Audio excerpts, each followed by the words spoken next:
కష్టం వచ్చిందని దగ్గరకు వెళ్తే సాయం చేస్తారు. అందరినీ ఆప్యాయంగా దగ్గరకు తీసుకుంటారు. కరోనా సమయంలోనూ ప్రతి ఇంటికి అండగా నిలిచారు. కానీ బోధన్ నియోజకవర్గంలో వెన్నుపోటు రాజకీయాలు మహమ్మద్ షకీల్ ఆమీర్ను దెబ్బతీశాయి. దీంతో ముచ్చటగా మూడో విజయం అందుకోలేకపోయారు.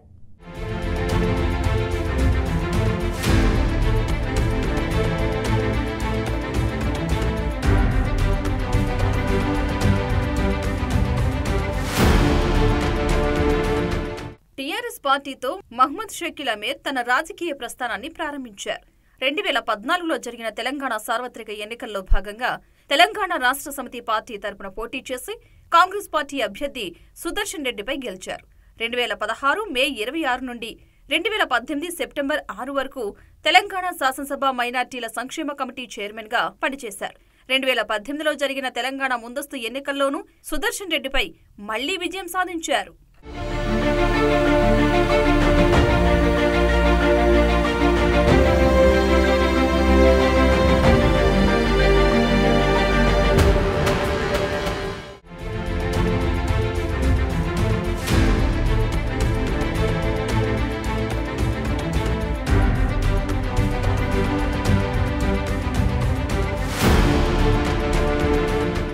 మహమ్మద్ షకీల్ ఆమీర్ ఎమ్మెల్యేగా గెలిచిన తర్వాత నియోజకవర్గ అభివృద్ధిలో కీలక పాత్ర పోషించారు. గ్రామాల్లో సీసీ రోడ్లు వేయించారు. డ్రైనేజీ వ్యవస్థను సరిచేశారు.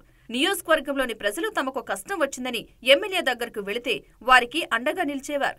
కరోనా కష్టకాలంలోనూ 3 నెలల పాటు షకీల్ నియోజకవర్గ ప్రజలకు కడుపు నిండా అన్నం పెట్టి మనసున్న మారాజుగా ప్రజల మదిలో నిలిచిపోయారు.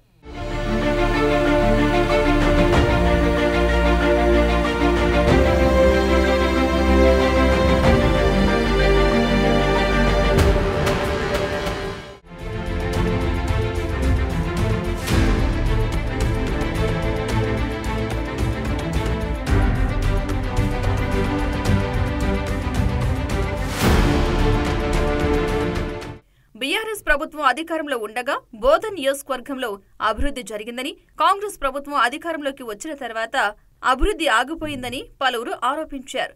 షుగర్ ఫ్యాక్టరీ ఓపెన్ చేస్తామని మంత్రులు వచ్చారే తప్ప ఇప్పటివరకు ప్రారంభించలేకపోయారని మండిపడ్డారు.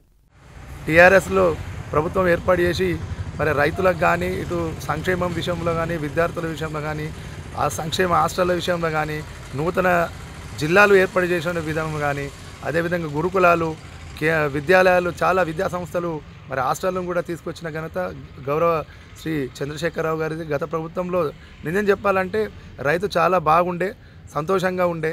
ప్రతి ఇయర్కు మరి 10,000 రూపాయలు పెట్టుబడి ఇచ్చేవారు, ప్రతి సమయానికి ఇచ్చేవాళ్ళు. అప్పుడు అభివృద్ధి కూడా చాలా బాగుంది. హైదరాబాద్ ఈరోజు చూసినట్టయితే 3.5 లక్షల ఎంప్లాయ్మెంటు మరి ఓన్లీ ఐటీ సెక్టర్ను సృష్టించిండు మరి కేటీఆర్ గారు గౌరవనీయులు. కాబట్టి మొత్తం కూడా తెలంగాణ వ్యాప్తంగా కూడా 9 సంవత్సరాలలో చాలా డెవలప్ చేసిన పరిస్థితి కనబడుతుంది.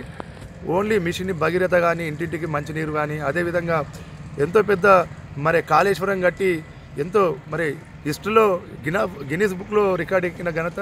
ప్రతి చెరువును కానీ, ప్రతి ఆయకట్టుకు నీరు అందించే లక్ష్యంగా మరి కాళేశ్వరం నిర్మించి కరువు వచ్చినప్పుడు ఎంతో ఉపయోగంగా మరి ఉండే విధంగా దాన్ని తీర్చిదిద్దడం జరిగింది. కాబట్టి మనకు వాటర్ మరి నిజాం సాగర్లో కూడా తగ్గినప్పుడు మన కాంచెల్లి డైవర్ట్ చేసి ఎత్తిపోతల ద్వారా మరి అక్కడ నీరు అందించడం జరిగింది రైతులకు.